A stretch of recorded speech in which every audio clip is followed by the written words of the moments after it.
The factory of जजेस के नाम से विख्यात बनारस हिंदू यूनिवर्सिटी के बारे में आज हम बात करेंगे।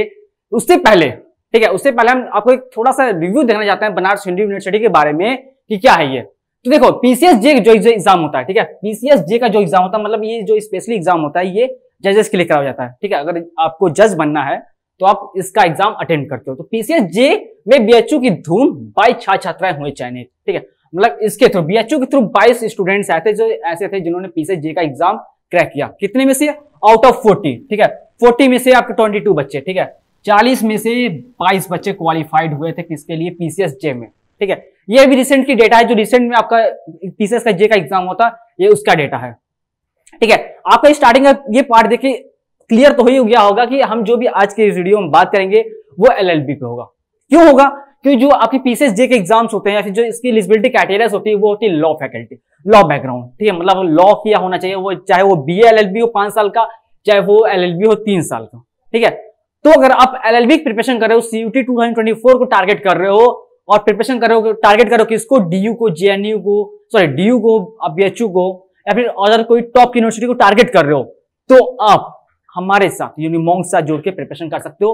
अब कैसे करना है, क्या दिक्कतें आ रही हैं, वो सभी चीजें हम लोग आगे डिस्कस करेंगे। तो आज की जो हमारी वीडियो होने वाली पूरी स्पेसिफिक टारगेट हम करेंगे किसको? सीयूटी बीएचयू के एलएलबी को। ठीक है, कि बीएचयू में एलएलबी कैसा होता है, उसकी एलिजिबिलिटी क्राइटेरियाज क्या होते हैं, उसका जो प्रोग्राम की फीस हो गए या फिर एक्सेट्रा जो भी इसमें सभी चीजें होती हैं, मतलब ये पॉइंट्स है, एग्जाम पैटर्न हो गया। ठीक है, या फिर सीयूटी का लॉ एग्जाम क्या होता है, ठीक है, सिलेबस हो गया। ठीक है, एलिजिबिलिटी क्राइटेरिया जैसे मैंने अभी जस्ट बताया आपको। देन नंबर ऑफ सीट्स, कितने सर कितने सीट्स होते हैं बीएचयू के अंदर एलएलबी के लिए। ठीक है, अगर एलएलबी प्रिपरेशन कर रहे हैं तो उसमें कितने सीट्स होंगे। अभी हम आज की इस वीडियो में सिर्फ बात करेंगे एलएलबी के लिए। जो हमारी नेक्स्ट वीडियो आएगी वो बी एलएलबी के लिए रहेगी। तो एलएलबी और बी एलएलबी में डिफरेंस क्या? तो ठीक है, मैं बेसिक पहले क्लियर करता हूं। जो आपका बीए का एलएलबी प्रोग्राम होता है, ठीक है, जो आपका बी एलएलबी का प्रोग्राम होता है ये 5 साल के लिए होता है। ठीक है, 5 साल के लिए होता है। ये उनके लिए होता है जो आफ्टर 12th जाते हैं। ठीक है, जो आफ्टर, ठीक है, जो आफ्टर 12th जाते हैं, ठीक है, ये उनके लिए होता है। ठीक है, बी एलएलबी का। ठीक है, 5 साल के वो करते हैं। देन आफ्टर ग्रेजुएशन, ठीक है, आफ्टर ग्रेजुएशन जब हम जाते हैं, ठीक है, तो हम क्या करते हैं? एलएलबी करते हैं। कितने साल का ये होता है? ये हमारा 3 साल का होता है। ठीक है, 5 साल के एलएलबी के लिए हमें एलिजिबिलिटी क्राइटेरिया जो होती है वो होती है मिनिमम क्लास 12 पास आउट होनी चाहिए और उसी एलएलबी के लिए आपको मिनिमम ग्रेजुएशन पास आउट होनी चाहिए। ठीक है, ये होती है बेसिक डिफरेंस। ठीक है, अगर हम बात करें, ठीक है, और दोनों के एग्जाम पैटर्न देखो बहुत डिफरेंस होता है। ठीक है, करवाते तो सीयूटी ही है बट दोनों का एग्जाम पैटर्न काफी डिफरेंस है।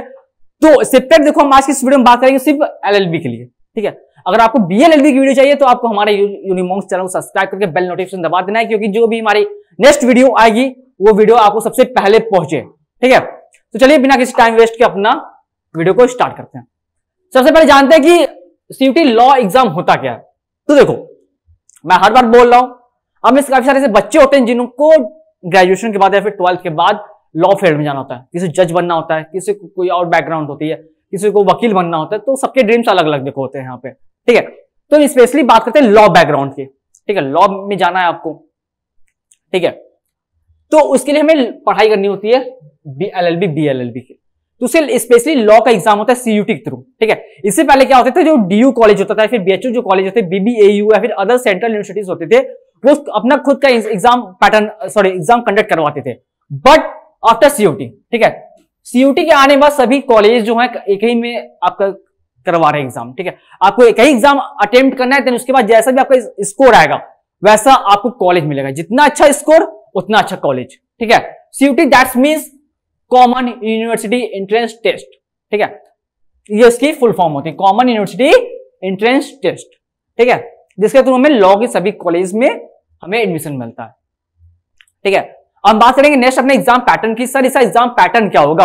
अगर हम प्रिपरेशन कर रहे हैं 24 के एग्जाम के लिए, तो सर इसका एग्जाम पैटर्न क्या होगा या फिर कैसे क्वेश्चंस आएंगे, क्या सभी चीजों होंगे, सब समझ नहीं आ रहा है। तो देखो उसके लिए ये बिल्कुल इजी पैटर्न है आपका कि क्या है ये टाइप्स ऑफ क्वेश्चन, कैसे क्वेश्चन सर आएंगे यहाँ पे। तो देखो एमसीक्यू के फॉर्मेट में क्वेश्चन आएंगे। अब देखो कोई भी जो एग्जाम हो रहा है ना वो एमसीक्यू के फॉर्म में हो रहा है। ठीक है, तो आपके एमसीक्यू के फॉर्म में इसमें क्वेश्चन देखने को मिलेंगे। ठीक है, जिसमें 4 ऑप्शन आपके पास दिए रहेंगे, उसमें आपको एक जो राइट आंसर होगा उसको आपको टिक करना है। ठीक है, जो आपका मोड ऑफ एग्जाम होगा वो क्या होगा? कंप्यूटर बेस्ड टेस्ट होगा। ठीक है, मतलब आपके जो एग्जाम्स होंगे वो कंप्यूटर बेस्ड होंगे। पेन पेपर पे नहीं होगा। ठीक है, नंबर ऑफ क्वेश्चन सर कितने आएंगे इसमें? 100 क्वेश्चन होंगे बच्चा लोग। 100 क्वेश्चन आपको देखने को मिलेंगे। इसकी टाइमिंग होगी 120 मिनट। ठीक है, टाइम ड्यूरेशन होगा इसका 2 आवर्स, मतलब 120 मिनट। ठीक है, 100 क्वेश्चन एंड 120 मिनट्स आपके पास रहेंगे। जिसके मैक्सिमम मैं मार्क की बात करता हूं, सर कितने नंबर से एग्जाम होगा, तो टोटली 400 नंबर के आपके एग्जाम्स होंगे। ठीक है, 400 नंबर का आपका एग्जाम्स होगा, जिसके लिए आपके मैं एग्जाम आपकी बात करता हूं कि निगेटिव मार्किंग है कि नहीं है, तो बिल्कुल निगेटिव मार्किंग आपको यहां पे देखने को मिलती है +4। ठीक है, +4 आपको मिलता है राइट आंसर के लिए। अगर आप कोई क्वेश्चन रॉन्ग कर देते हो तो -1 आपका हो जाता है, लेकिन आपका -1 नहीं होगा। क्यों नहीं होगा? क्योंकि आप तैयारी करें हमारे साथ यूनिमॉन्क से जुड़ के। ठीक है, जिसमें आपकी सारी डाउट्स वगैरह सभी चीजें बिल्कुल बेसिक से अच्छे से क्लियर करवाई जाएंगी। ठीक है, तो आई होप आपको ये जो आपका एग्जाम पैटर्न था ये सभी चीजें समझ में आ गई होंगी। अगर इसके आगे हम बात करते हैं, ठीक है, आपको देखो क्या होता है, एग्जाम में प्रिपरेशन कर रहे हो बच्चों, बट कंफ्यूजन होते हैं सर कहां से करें, कुछ समझ नहीं आ रहा है, एग्जाम पैटर्न नहीं मिल रहा है, फिर सिलेबस नहीं मिल रहा है, सर कोर्स अच्छे से कोई नहीं मिल रहा है। तो सर करना कुछ नहीं, आपको बस प्ले स्टोर पे जाना है, आपको सर्च करना है क्या, यूनिमॉन्क CUET। ठीक है, यूनिमॉन्क CUET जाइए, प्ले स्टोर पे सर्च करिए, उस ऐप को डाउनलोड करिए। सर क्यों डाउनलोड क्यों करें? अरे क्यों नहीं करेंगे, क्योंकि आपको यहाँ पे ऑर्गेनाइज्ड वे में स्टडी मटेरियल्स मिल रहा है। ठीक है, आप LLB प्रिपरेशन कर रहे हो, BLLB कर रहे हो, या फिर किसी अदर एग्जाम की कर रहे हो, ठीक है, तो आपको एक ऑर्गेनाइज्ड वे में स्टडी मटेरियल मिल रहा है। आपको अलग अलग भटकना नहीं पड़ेगा, अलग किसी वेबसाइट पे नहीं जानी पड़ेगी, या फिर अलग किसी ऐप पे नहीं जाना पड़ेगा, आपको एक ही ऐप पे सभी चीजें मिल जाएंगी। देन नेक्स्ट आता है ऑनलाइन टेस्ट। ठीक है, अब आपकी प्रिपरेशन तो हो गई है, अब आपको अपना लेवल चेक करना है, हम किस लेवल पे हैं। तो सिर्फ क्या टेस्ट देते हो, मॉक टेस्ट वगैरह जिसे हम बोलते हैं, तो वो भी आप इसको अच्छे से पे अटेंड कर सकते हो। थर्ड पॉइंट पे यहाँ पे आता है लाइव चैट विथ मेंटर। ठीक है, आपके जो फैकल्टी मेंबर्स, जो आपके टीचर्स हैं, आप उनके साथ टेक्स्ट मतलब बात कर सकते हो, अपने डाउट्स हो गए कॉलेज के रिलेटेड, कोई क्वेश्चन का हुआ, ठीक है, कोई कोर्स का हुआ, जो भी आपके डाउट्स आ रहे हैं बिल्कुल बेफिक्र होकर आप वहां पे चैट कर सकते हो, उनसे पूछ सकते हो। ठीक है, बस आपको करना कुछ नहीं, आपको स्टडी, आपको प्ले स्टोर पे जाना है, आपको यूनिमॉन्क CUET सर्च करके उस ऐप को डाउनलोड करना है। ठीक है, आगे हम बढ़ते हैं। और हाँ, उससे पहले अगर आप इंस्टा पे हो, यूट्यूब पे हो, ठीक है, इंस्टाग्राम पे हमारे एक्टिव हो चुके हैं, तो आप वहां पे हमें फॉलो कर सकते हो। ठीक है, तो आगे बढ़ते हैं इस साथ में। एलिजिबिलिटी क्राइटेरिया, मेन दिक्कत बच्चों को यहीं पे आती है कि सर उसकी एलिजिबिलिटी क्राइटेरिया क्या होगी। अगर हम LLB की प्रिपरेशन कर रहे हैं तो उसकी एलिजिबिलिटी क्राइटेरिया क्या होगी। तो देखो, एलिजिबिलिटी क्राइटेरिया बहुत सिंपल है, बहुत इजी है। क्या है वो? देखो, the candidate must have the completed graduation on the basic of 10 + 2 + 3, मतलब क्लास 12 पास आउट और ग्रेजुएशन पास आउट होने चाहिए। ठीक है, वो एलिजिबल होते हैं।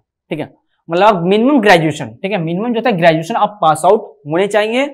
ठीक है, अगर मिनिमम हम बात करें minimum marks required for the qualifying exam, ठीक है, जो मिनिमम मार्क्स की आपकी रिक्वायरमेंट होती है वो होती है कितनी, 50% for general categories and 45% for OBC and 40% for SC ST। ठीक है, आपकी जो मिनिमम आपकी क्वालिफाइंग मार्क्स चाहिए एग्जाम में वो क्या होनी चाहिए, 50% होनी चाहिए इसके जनरल कैटेगरीज के लिए, 45% OBC कैटेगरीज के लिए एंड 40% SC ST के लिए। ठीक है, सेम अगर उसी बात करते हैं BHU LLB sir age limit क्या होगी, तो जैसा आपका CUET आपको पता होगा CUET में कोई एज लिमिट नहीं है, सेम उसी तरह आपका BHU के एग्जाम में कोई एज लिमिट नहीं है। ठीक है, बिल्कुल एज लिमिट नहीं है, आपका मिनिमम ग्रेजुएशन पास आउट होना चाहिए, तो आप एलिजिबल हो किसके लिए, किसी भी कोर्स के लिए, चाहे वो LLB हो, MA हो, MSc हो, कोई भी कोर्स हो, आप उसके लिए एलिजिबल हो। ठीक है, अगर आगे हम बात करते हैं अपने इसमें, सर सीट्स कितनी होगी। ठीक है, सर कितनी सीट्स होगी BHU के अंदर अगर हम LLB की प्रिपरेशन कर रहे हैं तो देखो BHU में देखो आपके मेन कैंपस में LLB चलता है। ठीक है, LLB आपको जो चलता है वो मेन कैंपस में चलता है, जिसमें मेल और फीमेल दोनों लोग एलिजिबल होते हैं। अब यहाँ पे सर आपने मेंशन क्यों किया कि मेल एंड फीमेल, तो देखो BHU कुछ कॉलेज ऐसे हैं जिसमें सेपरेटली गर्ल्स के लिए बनाया गया है, जैसे आपका महिला महाविद्यालय हो गया, वसंत कन्या हो गया, ठीक है, VCW हो गया। ठीक है, ये सभी कॉलेज क्या आते हैं गर्ल्स के लिए स्पेशली, वहां पे मेल्स अलाउ नहीं है। ठीक है, मेल्स के लिए 2 ही कॉलेज है। ठीक है, एक DAV PG कॉलेज है एंड सेकंड जो आपका मेन कैंपस है। ठीक है, तो DAV PG कॉलेज में आपका LLB कोर्स नहीं है, सिर्फ मेन कैंपस में कोर्स है। ठीक है, LLB आपके मेन कैंपस में सिर्फ चलता है, जहां पे आपकी जो मैक्सिमम सीट है वो कितनी है, 300 सीट्स है। ठीक है, आपके पास 300 सीट देखने को मिलते हैं। ठीक है, 300 सीट्स काफी इनफ होती है आपके लिए। अगर आप अच्छे से प्रिपरेशन कर रहे हो 24 के एग्जाम के लिए, आप बिल्कुल अच्छे से टारगेट कर सकते हो, आपको डेफिनेटली एक सीट मिल जाएगी। आपको तो अपने एक सीट से मतलब है ना, आपको ये क्यों देख रहे हो 300 सीट है बहुत कम है, आपको एक ही सीट पे आप बैठोगे, आपको एक ही सीट चाहिए, ठीक है। तो 300 सीट्स होती हैं आपकी इसके अंदर, किसके लिए, CUET LLB में, ठीक है। CUET LLB में कितने सीट्स होते हैं, 300 सीट्स होते हैं, जिसका कोर्स का जो कोड होता है, जब आप CUET का एग्जाम दे दोगे उसके बाद जो आप उस कॉलेज का जो आपका काउंसलिंग फॉर्म होता है ना, जब आप उसे फिलअप करोगे तो वहां पे आपसे पूछता है कि काउंसलिंग कोड, ठीक है। तो काउंसलिंग जो कोड होगा 151 होगा, 151 आपका काउंसलिंग कोड यहाँ पे देखने को मिलता है, ठीक है। तो आई होप आपको ये वीडियो समझ में आई होगी, अच्छी लगी होगी, जिससे हमने पूरा बात किया किसके लिए, BHU LLB के लिए, ठीक है। इसकी सर उसकी एलिजिबिलिटी क्राइटेरियाज क्या होंगी, ठीक है, सिलेबस क्या होगा, ठीक है, ये सारी चीजें हमने बाकी एग्जाम पैटर्न बात किया। अब बात की सर आपने एग्जाम पैटर्न जो है, सिलेबस जो था सर, उसे पूरा ब्रीफली एक्सप्लेन नहीं किया। तो देखो बच्चा लोग, आपको हमारे चैनल यूनिमॉन्क्स पे इसकी सेपरेट वीडियो मिल जाएगी, इसमें हमने पूरा डिटेल वाइज, ठीक है, पूरा डिटेल में हमने बात किया कि लैंग्वेज कंपैरिजन क्या होगा, ठीक है, जनरल नॉलेज अवेयरनेस का, ठीक है, लॉजिकल रीजनिंग्स, मैथ्स में आपको जनरल मैथ आएगा, हम कंप्यूटर बेसिक का हम बात करते हैं, ठीक है। अगर मैं थोड़ा सा यहाँ पे एक्सप्लेन करना चाहूँ इसको, तो देखो लैंग्वेज के अंदर आपके दो ऑप्शन देखने को मिलता है, एक होता है हिंदी का, एक होता है इंग्लिश का, ठीक है। हिंदी, जो बच्चे हिंदी में कंफर्टेबल है वो हिंदी में एग्जाम अटेम्प्ट करें, जो इंग्लिश में है वो इंग्लिश में अटेम्प्ट करें, ठीक है। इसमें क्या कितने क्वेश्चंस आएंगे, वहां पे 20 क्वेश्चंस आपको लैंग्वेज से देखने को मिलेंगे, जिसके अंदर आपको आपके जो रीडिंग पैराग्राफ वाले होते हैं, ठीक है, फिल इन द ब्लैंक्स होते हैं, ठीक है, आइटम एंड फेरास होते हैं, ठीक है, ये सभी चीजें आपको देखने को मिलती है। नेक्स्ट बात करते हैं जनरल नॉलेज की, general knowledge and general awareness, जिसके अंदर आपको 20 क्वेश्चन देखने को मिलते हैं, ठीक है। अभी रिसेंट में क्या हो रहा है, वर्ल्ड कप हो रहा है, चंद्रयान लॉन्च हुआ, ये सभी चीज के अंदर आएंगी, सभी general knowledge and general awareness के अंदर आएंगी, तो इसमें ये सभी चीजें कवर होंगी, ठीक है। जिसके लिए आप हमारे चैनल को भी विजिट कर सकते हो, हमारे चैनल पे वीडियोस देख सकते हो, जिसके लिए फैकल्टी मेंबर की मैं बात करता हूँ, मनीष सर इसकी आपकी क्लासेस लेंगे जीके और जीएस की, ठीक है, जिसपे आपकी सभी क्लासेस आपको अभी से देखने को मिलेंगी हमारे यूट्यूब पे। मतलब करना कुछ नहीं, चैनल को सब्सक्राइब करके बेल नोटिफिकेशन को दबा देना है, ठीक है। देन नेक्स्ट हम बात करते हैं लॉजिकल रीजनिंग, ठीक है, जो आपका काफी बेटर रहेगा, काफी अच्छा आएगा। क्या है आपका लॉजिकल रीजनिंग, जिसमें आपको 20 क्वेश्चन देखने को मिलेंगे, ठीक है। इसमें आपको 20 क्वेश्चन देखने को मिलते हैं, जिसकी सभी क्लासेस अभी 1 से 2 दिन में आपको अपने हमारे यूट्यूब चैनल पे देखने को मिलेंगे, बिल्कुल फ्री ऑफ कॉस्ट। आपको जनरल नॉलेज जीके जीएस की मिल रही है, लॉजिकल रीजनिंग की मिल रही है, मैथ्स की मिल रही है, एंड कंप्यूटर से क्लासेस अपलोडेड है। मैं बात करूं कंप्यूटर बेसिक की, तो कंप्यूटर क्लासेस आपको हमारे इसी यूट्यूब चैनल पे अपलोडेड है, बस आपको चेकआउट करना है, ठीक है। तो लॉजिकल रीजनिंग की मैं बात करता हूं, तो इसकी वीडियो सभी आपको जल्दी भी कुछ टाइम में आपको यूट्यूब पे देखने को मिलेगी। सर हम बात करते हैं नेक्स्ट जनरल मैथ, ठीक है, जनरल मैथ की वीडियोस भी आपको जल्द इसी साथ में हमारी जनरल मैथ की वीडियोस भी आती रहेंगी, बस आपको चैनल को सब्सक्राइब करना है, ठीक है। अब देखो लॉजिकल रीजनिंग और मैथ को मैं एक्सप्लेन करने लगूंगा तो बहुत ज्यादा टाइम चला जाएगा, ठीक है। जिसको मैं रिकमेंड करूंगा, आप नीचे डिस्क्रिप्शन बॉक्स में आपको एक लिंक मिल जाएगा, जिसमें सेपरेटली पूरा मेंशन किया हुआ है कि जो इसकी सिलेबस है, ठीक है, पूरा ब्रीफली सिलेबस हमने वहां पर पूरा डिस्कस किया, तो आप उसको एक बार चेकआउट कर लेना, ठीक है। तो सभी चीजें अच्छे से क्लियर हो गई होंगी। अगर इससे रिलेटेड कोई भी तुम्हें डाउट्स हो रहा है, कोई भी दिक्कत हो रही है, कोई परेशानी हो रही है, तो बिल्कुल बेफिक्र होकर नीचे कमेंट सेक्शन में आप हमसे पूछ सकते हो अपने डाउट, इसका रिप्लाई हम जल्द से जल्द आपको प्रोवाइड करेंगे। तब तक के लिए धन्यवाद, मिलता है किसी नेक्स्ट वीडियो में, थैंक यू।